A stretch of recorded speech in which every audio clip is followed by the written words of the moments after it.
Elizabeth Holm is a great salesperson, right? She's incredible. So what she did, I don't know if many people have been able to pull off what she's done. I say she's learning all the time. I just like calling her she, not it. So she's learning all the time. By engineers. It's not their core skill set. They're really engineers. They think about how to build a phenomenal product. But their idea isn't really, is the world willing to accept it or how to get it out. Engineers that say, I think I know better than everybody else. And that's how the company dies. Startups that say, oh, ja nie znają, taki tak, może być. They start down this жизнь. It's crazy. I would listen more, as Steve Jobs said, to your heart, right? Go where your heart dictates, literally. Okay, this was the motivational part. Yeah, well, so.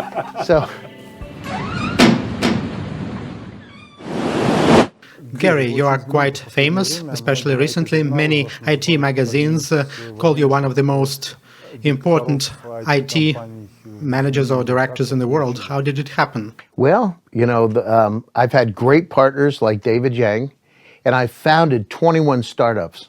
My first startup I founded at 21 years old. And I'm passionate about building companies all around the world. So now I'm in artificial intelligence, and artificial intelligence happens to be a technology that really is so broad it covers almost every industry. Let's start with startups.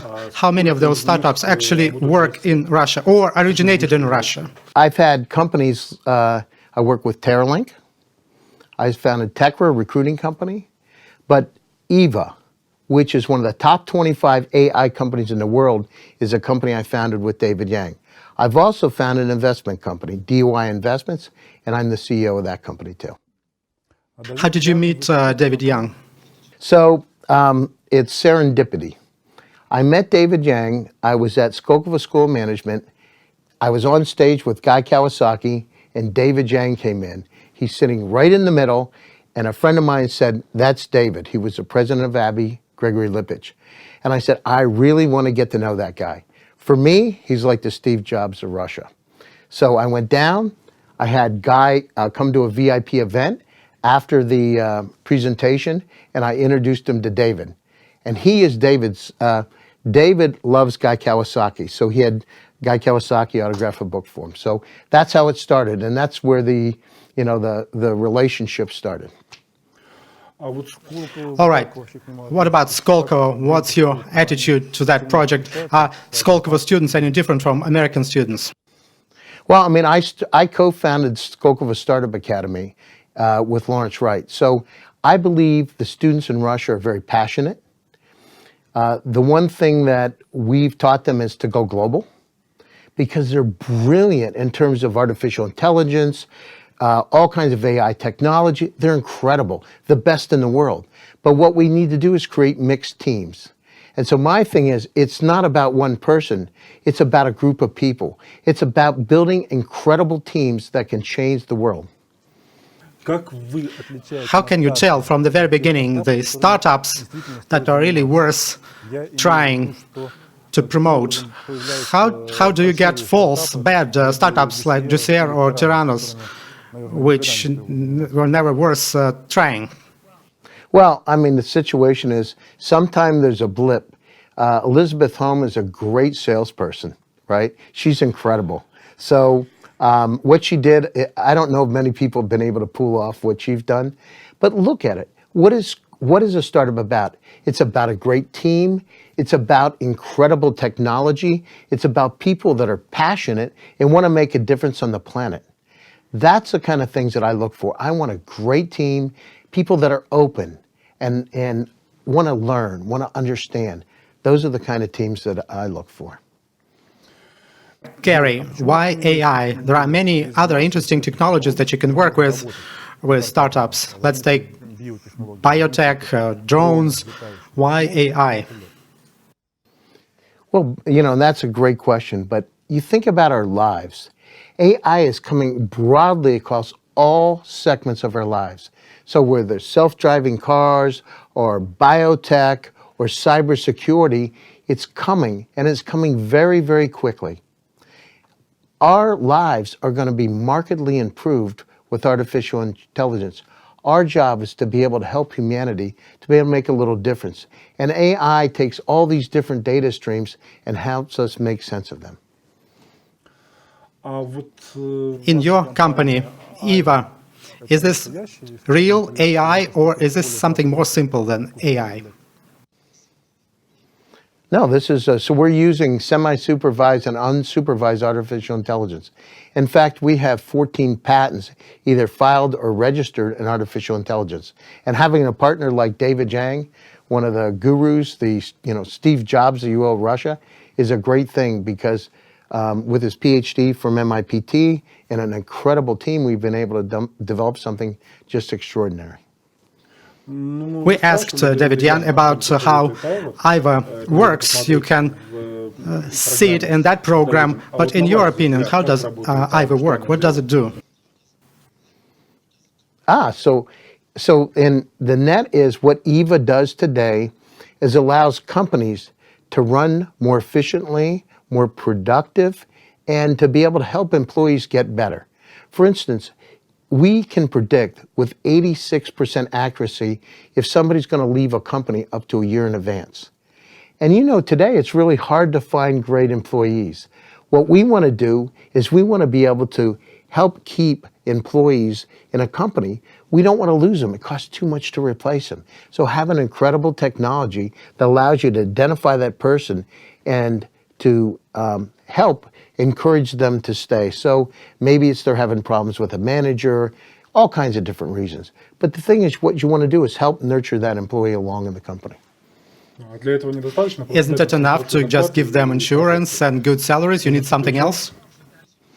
Well, but that's what the competition does, right? I mean, it helps to give stock options and insurance, et cetera. But, a lot of times the reason people leave companies is because what happens is they have problems with their managers or coworkers. Our job, life today, we have a lot of challenges. What we want to do is make the work environment better for that person. And Yva can help. Does Yva read emails, letters? They looks at how they work extra hours, or if they are rude to each other, or if they. What does it do? What does Yva do? Yeah, so Yva goes down through your corporate email, right? Not private, corporate email, and it looks for the sentiments. It understands relationships, and what it does is it said, how are you feeling compared to before, right? And there's all kinds of different things in terms of when you go, how much productivity you have in your office, et cetera. A lot of different variables, but essentially it's understanding how you were compared to before and how you are compared to the rest of the group. And it's trying to give, listen, we don't have all the answers. We're just trying to give you indications of what might happen, right? So that you can take corrective action. But the company is compared according to a benchmark with some kind of leaders, with the Big Four or with other companies in the industry. If this company is individual. Sure. Yeah, we're using it's all about training sets, right? So we're using very large training sets. So we trained it. And it's always learning all the time. It's not like it's that Yva's done learning. Yva's learning all the time. How long does it take to train Yva to start working? That's kind of like a question for you and I, right? How much do we learn, right? In terms of, so it always learning, but in terms of getting set up, it takes, 4 weeks, 6 weeks, sometimes less, sometimes 2 weeks. It starts working right away in the company. But the more that it learns, the more accurate it becomes, right? So it's, she's learning all the time. I just like calling her she, not it. So she's learning all the time. How long does it take to implement, to fully roll out, so to say? It could take as little as 2 hours. It doesn't take long. It's not long. The thing is, look at it today. You've got all these systems, these SAP, the Oracle. It sometimes takes years. The thing is, you need the information today, and having the capability to put Yva in-house in a very short period of time, that's one of the beauties of the technology. All right, if AI can predict the intentions of your company's employees, how soon will AI be able to run your business? Well, I mean, it's happening today, right? It's called robotic process automation. What it is to have companies today, right? We have so much information come at us as a company, as individuals. We really can't address all that information. I'll give you a scenario. Each person that's in this room has 300,000 items in their personal cloud. The entire World Wide Web in 1996 was 257,000 websites. So that means every person has more than the entire web in 1996. And the incredible thing is that number doubles every year. In 5 years, you'll have 10 million items. How in the world is an individual? How in the world is a company are you able to address all that information? We need assistance. We need help. We need AI to be able to help us understand what's coming at us all the time. I mean, think about it yourself. How many times do you say, I know the file exists, but I can't find it because you've ever lost it or you don't remember the keywords in your own email? How many email addresses do you have personally? I mean, this is a problem that we experience every day. So our AI is here to be able to solve those types of problems. All right.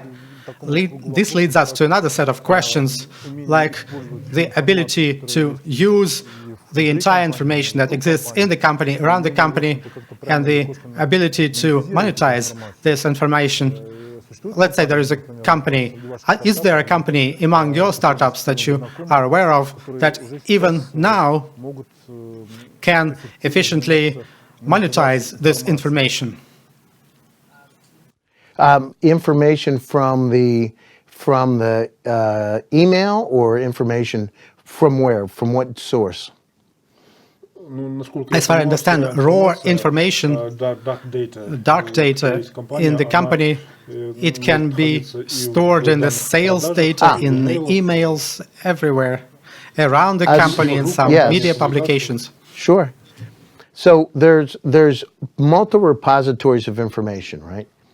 I don't know of anybody today, and that's a good idea, to be able to take that information and to do something interesting with it. The challenge you have is there's privacy and security within companies, and a lot of times they don't want to share that information with anybody else because of competition. But of course, there's diamonds within that information. Our side, Yva is put into the customer's site, so we don't have access to that information. It becomes part of that corporation. It's not us. It's not in a software as a service. It's not in the cloud. It's inside that company. So, and that's another issue with privacy and security. As these systems get smarter and smarter, that'll become a big concern. So they need to be addressed head on, those kind of issues. Because if a company wants to raise money, they got to understand what the ramifications of privacy and security are for them.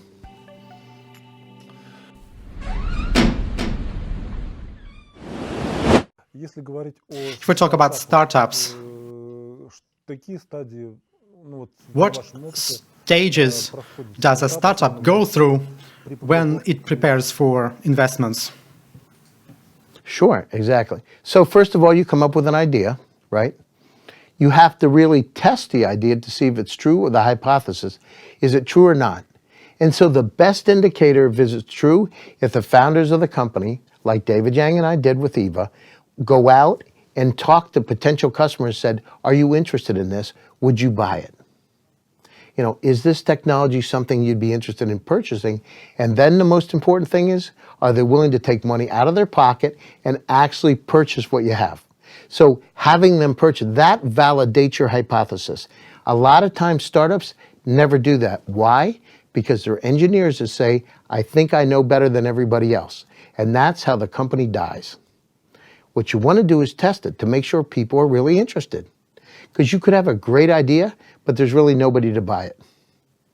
So in that situation with Yva, when we first started Yva, it was Findo, our first hypothesis was that we would go out and we would search the personal cloud.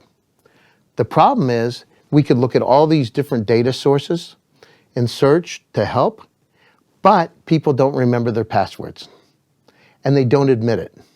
They're like, oh, I think I know, but they never hook up. So we had to pivot. Part of life in doing a startup is being able to pivot.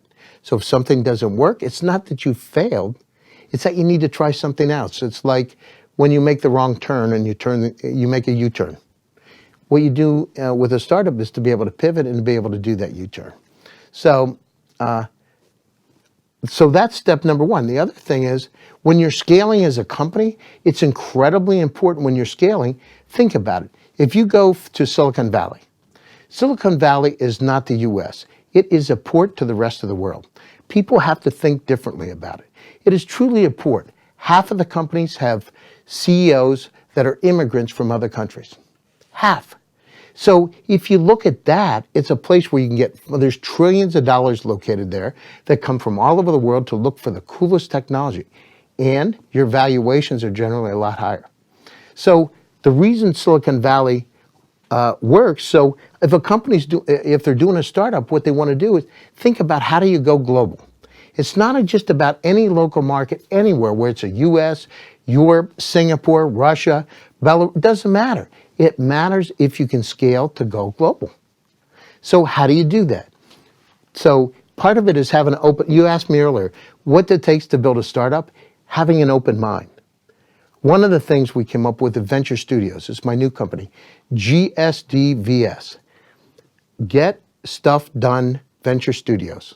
Mark Zuckerberg, behind his desk at Facebook, has a sign that says, Get Stuff Done. That's about life. What it means is having an open mind enough that you're willing to change your company, bring in other resources to be able to help you, and understand you don't have all the answers, but open enough to find those answers. And that's really the next level of acceleration. I just wrote about it in Forbes magazine about a week ago. By the way, about Forbes, you are a member of the Business Council. In Forbes, what does this Business Council do? So the Business Council has top executives, it's invitation only, from all over the world that are like-minded, that want to make a difference on the planet. My particular area of interest is artificial intelligence, and I write about a lot. Business development and startups.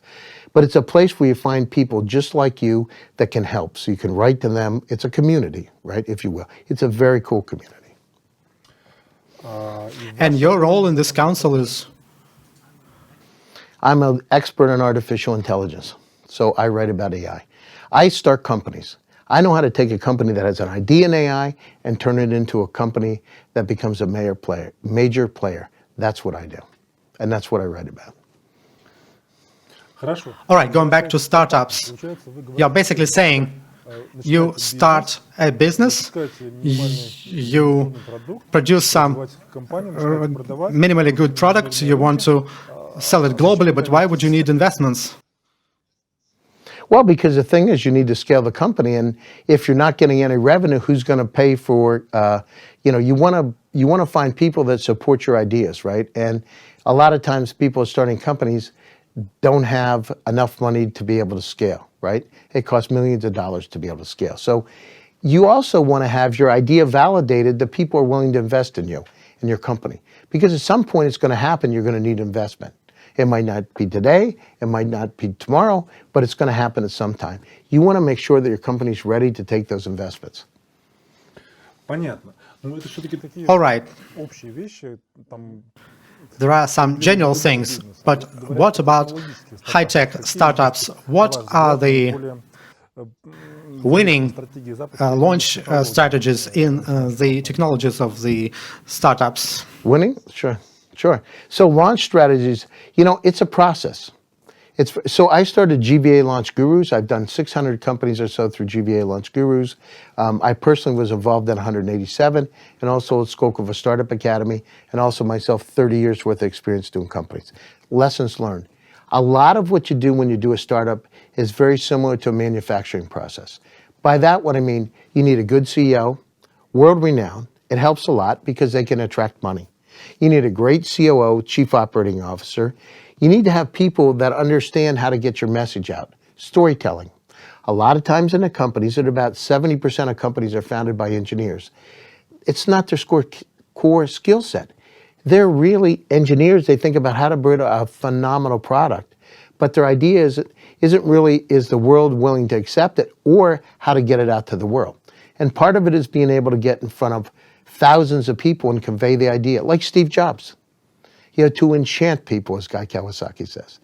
And so, building a company is building the right kind of team, going global with the company, understanding where your potential market is, and finding people that can help. Another thing, think about this. If you look at building a company, it's critically important to have world-renowned advisors involved. And let me tell you a scenario. If you're building a company, I talk about the rule of threes, like Steve Jobs. One is, you want to find somebody that has deep connections worldwide that can help you. So what kind of person would look like that? In Silicon Valley, the person would look like an MBA from Stanford University, undergraduate from Harvard, and a venture capitalist. And there are people like that, like Bill Reichert, who's Guy Kawasaki's business partner. And a lot of times I bring it on board of companies that I'm involved in. Number two, what comes up all the time? Privacy and security. Who do you find? The company in the world that you think about privacy and security is Apple. So the chief security officer at Apple, former chief security officer, Rick Orloff, is one of the top cybersecurity experts in the world. Because it's going to come up, I don't care what country you're from. If you're from London, you live in London, you live in Paris, you live in Silicon Valley, in San Jose, in San Francisco, it doesn't matter, Moscow, Novosibirsk, it's going to come up. Why not hit the question head on and find somebody as an advisor can help you with that question? And the third in the rule of threes, find somebody that is really hot today, that has the name brand recognition, they've done something extraordinary, so people are attracted, understanding that you've got that, you're connected to Silicon Valley, right?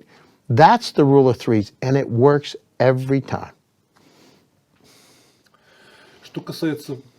As for working with the product and the team, what strategy would you advise to prepare a startup for investments, a high-tech startup? Sure, yeah. So you have to, one thing, you got to make sure your legal strategy is in place. You got to make sure there's no black money, no gray money, that everything's white and transparent. So, and I'll give the example of Silicon Valley, right? Because this is the way to do it. So if you're taking a company to Silicon Valley, one of the things you do is you form a Delaware corporation. Door number one. Why? Because the body of corporate law is the best corporate law in the United States, and some say in the world, is Delaware. Then the situation, you form a company out in California. So it's a foreign entity, it's a Delaware corporation doing business in California. That's door number one. The other situation, you want to make sure that you have insurances correct. So there's liability insurance that's required. You need to make sure you have health care insurance for your employees. So set up a PEO, a professional employment organization like a TriNet, to be able to help you with all the laws. All 50 states in the US have different laws around human resources. You have to comply. So what I do, instead of trying to do it in-house, I find people that can help. Right? Why reinvent the wheel when they're the experts? The other thing is, in terms of legal, you got to make sure you're legally compliant. So when you set up a startup, you got to do it right. You need to make sure you have your board of advisor agreements. You need to make sure that your corporation's correct, that everything makes sense. And you have a Russian company. So my philosophy is, we've got a Russian entity that's doing R&D work. And oh, by the way, 90% of the employees of a corporation can be located in Russia. The sales, marketing, business development, and management, many times, some of the management located in Silicon Valley. But if you look at it, we're creating jobs in Russia. Lots and lots of high tech, they're not leaving. Why? Because they get things like stock options, they get competitive salaries, and they got a pleasant Silicon Valley type working environment. So in terms of the company, what you want to do is create a good feeling. Share, right? So you do stock options, for instance. Stock options could be 14 to 20% of a company. You give those to employees. You want them to share in the wealth with you. It's not just about us. It's not just about you. It's not just about her. It's about being able to share the wealth. It's fair. So if you treat people fairly, they do incredible things for the company because they want to succeed, they want to change the world, and they want to take care of their families. And that's something we need to think about. It's got to be, as part of your strategy, think about treating people fairly. And that's my philosophy running companies. Treat people fairly. Then, so we go through all that. The other thing is connections. So you need to have the right kind of connections with a venture capitalist, connections with the law firms. So, part of the strategy is find people that have that kind of a deep experience that can help.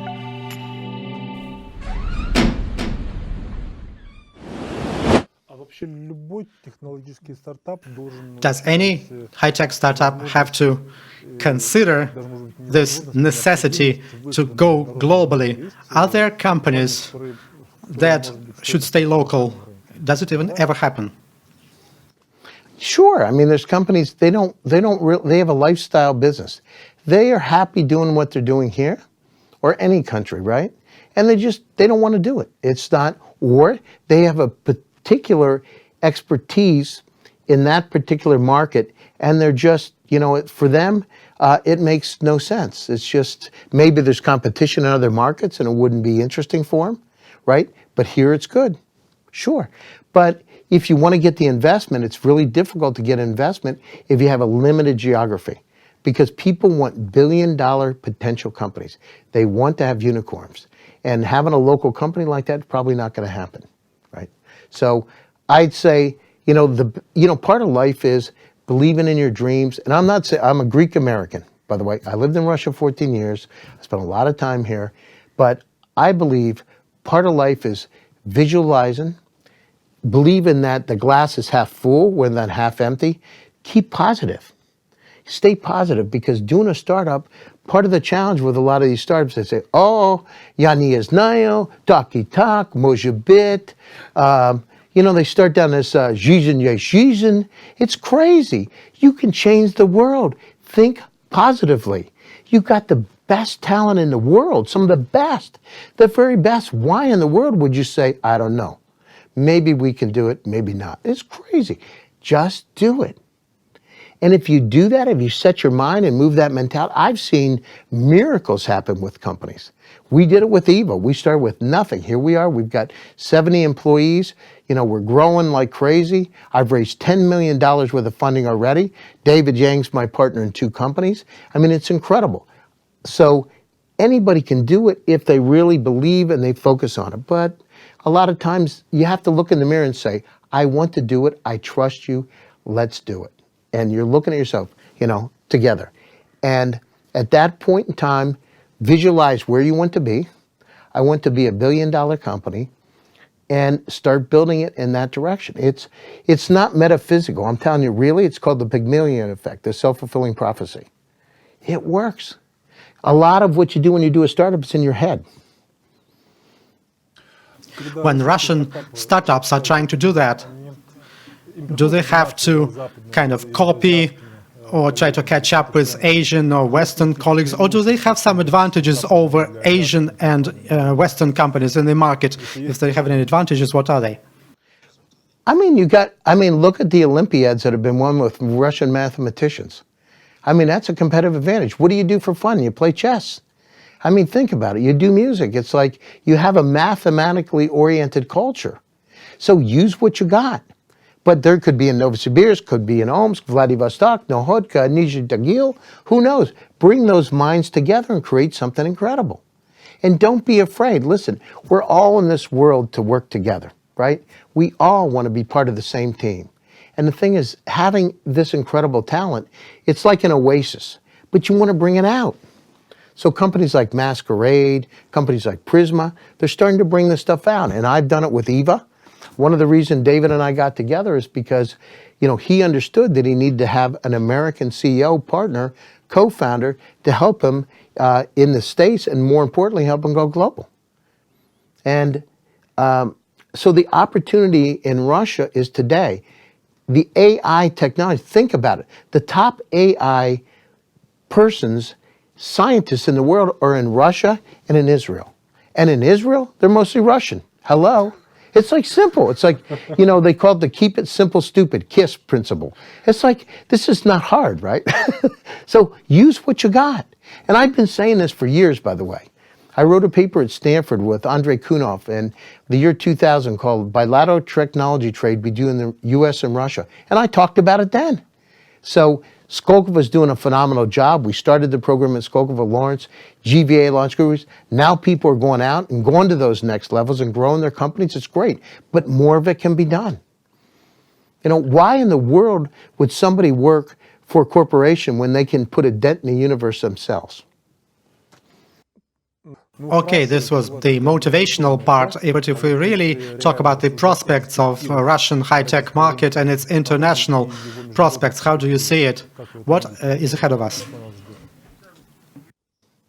So if we stay focused on areas like in AI, like unsupervised and semi-supervised AI, if we stay in areas, technology like facial recognition, I think the prospects are very, very, very good, because that is really the hottest part of the market. Blockchain was really yesterday's news, but artificial intelligence is really here to stay, because it's going to have a profound impact on our lives. So in terms of the companies, unsupervised, algorithmic math, supervised, AI, semi-supervised, all the areas in artificial intelligence, the places like MIT teach today.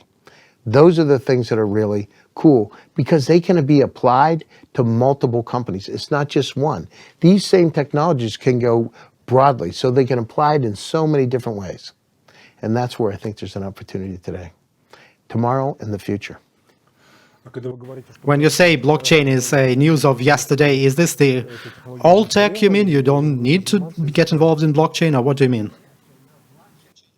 Yeah, so no, blockchain hasn't disappeared. It's just AI has really come up to the forefront because it affects so many different parts of our lives, right? It's going to be, in 5 years, virtually, think about it. You're going to have self-driving cars. You won't even drive yourself anymore. It already started, right? Here you've got Yandex Taxi. In 5 years, 10 years, they're going to have self-driving Yandex taxis. And insurance companies won't even want to cover us because they don't want to take a chance of us having an accident. So we'll get in a car, right? We won't have the pleasure of driving. It'll be like, oh, it's like a special experience if you drive a car. So we will be catered and taken places. Then once you get to that place, there'll be AI that helps us. It could be if you go into a hospital. As soon as you get in, there'll be so much AI looking at everything we do. Our life will be completely different than it is today. So I think that blockchain is interesting, but AI is it's literally, in 98% of everything we do.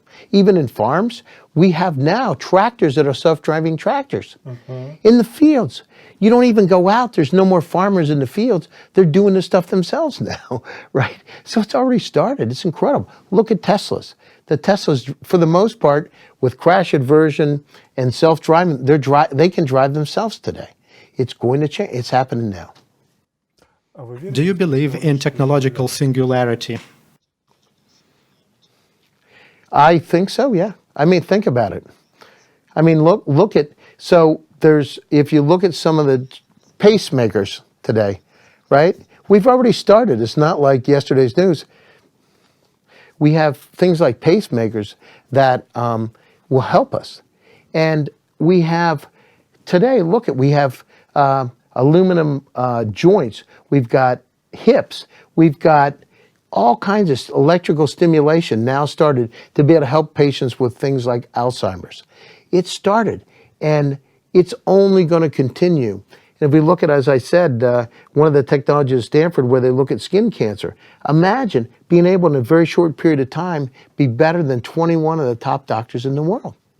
Nanorobots are going to go into our bodies and to be able to clean our bodies out all the time. Things like cholesterol. So they're going to be like vacuum cleaners sucking it up. Oh, you got a problem with your kidney? Here, let me help you fix it. So I think it's going to happen. A few years ago, I took some Skolkovo students out to California, and we did a paper called Living to 120 with Stanford University, and it was an incredible looking at some of the things for the future that are going to happen. And a lot of them are weighted in things like artificial intelligence, right? So it's amazing. in your lifetime, right? The people are going to start living. It's routine, living to 100, living 110, and the quality of life will keep getting better and better. Понятно.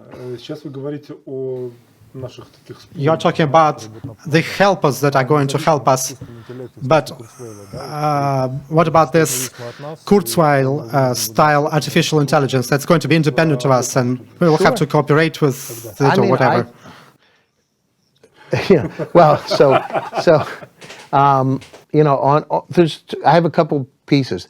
I think, I'm a clinical psychologist too, and I think what's going to happen is at some point we're going to say, listen, I want to go to Miggy Mo or I want to go to Skolkovo, and there's going to be a little card, just like we put into a computer today, and it's going to go inside of our head, and all of a sudden you're going to have your 5 years at Miggy Mo in one flick or Harvard or whatever. I think, because look at it, this is basically a storage device. It's a biochemical storage device, your brain. And so at some point in a not too distant future, we're going to be able to understand how to alter things like memory, right? As we're doing all this research on Alzheimer's and dementia. So I think that's where this is going to happen. Is it going to happen in the next 5 years? Probably not. 10, 15 years? I'm sure. The advancement's already started. In Kurzweil, in terms of, getting older and the quality of life, absolutely. Because now we can understand what's going wrong a lot faster and correct it. What's your attitude to today's geopolitics? Is it still good enough for Russian startups to go global and doing something internationally? I mean, I just did it with David. I do it all the time. I think it is, but, we got to look beyond, right? It's the geopolitics. It's always going to be challenges with geopolitics, right? The thing is, I'm Greek, right? I'm Greek-American. My grandmother on one side was Egyptian, right? And she was Egyptian-Greek. She came from Egypt. We all have an opportunity to go wherever we want. The key is, if you let politics and create a boundary in front of you and you let that get in your way, it's not going to happen. But you got to think differently, think over it, think global. If you think about, hey, I'm in the U.S. or I'm in Mozambique or whatever, and put a border up like that, it's not going to happen. A mental border. The thing is, you got to look differently. I'm in Moscow right now myself because I started a company here with my friend and partner. We got an investment firm together. I started a new company, and I love Russian startups. I'm here. But, the thing is, you got to just, it's not, my wife is Russian too, right? So I don't think about like where you're from. I think about who you are, right? What kind of person you are. And so I wouldn't listen to the noise, the political noise. I would listen more, as Steve Jobs said, to your heart, right? Go where your heart dictates, literally.